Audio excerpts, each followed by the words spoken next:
Give me the grassroots take on the Texas T-bone. You know, the head of BNSF was in Austin the other day and said there was, no, he did not sense any movement on that in Washington at all, and that anybody outside of Texas knew anything about it. And here today, you folks are saying it's in the top four. Lay all that out for me. Well, I read the same article and was pretty surprised to hear the head of BNSF make a statement like that.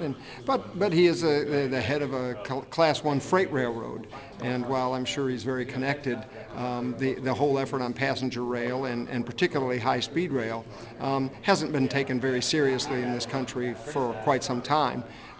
They see it as a fantasy, but when the president came out and said that he wants high-speed rail, European style, 200 miles an hour, and then put $8 billion in the ARA plan, and then $1 billion in each of the next 5 years, I think people are starting to take high-speed rail very seriously, and so I don't know why the chair of BNSF hadn't heard anything about it, but that doesn't mean we don't exist. And grassroots, everyone I talk to says, do you think we can really have that?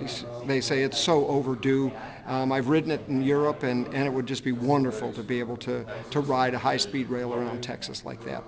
So the concept is airport to airport. Correct. How does lay that out for me, practically speaking? Sure.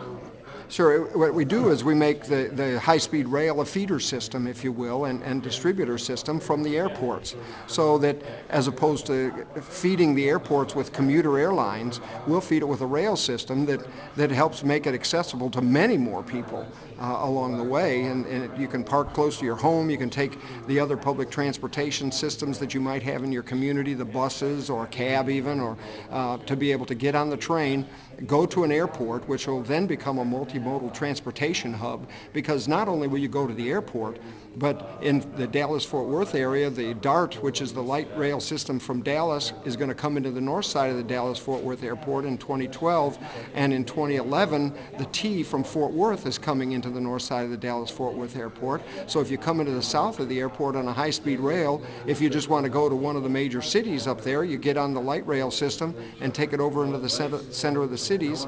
Or if you want to go anyplace else in the world, you just transfer from the high-speed rail. Foreseeably, we'd be able to buy a joint ticket that would be a train to airline ticket and go anyplace else in the world. You've not been opposed by the airlines this time, and Lord knows people in Texas have been down this road before. Well, you're right. You're right. We have. Southwest Airlines opposed it vehemently in the last effort, but today they're officially neutral, and we have American and Continental both are members of our High-Speed Rail Corporation. So, when you talk to people about involving the private sector, investors. Right. Do you think so? I do. I think this is a model that, with the population growing in Texas the way it's going to be growing over the next 30 years, is going to be a very, very viable system, one in which can give a good return on investment to investors, and people will want to invest in this infrastructure for the long term. Bill, thanks for your time. You're welcome. My pleasure, Pat.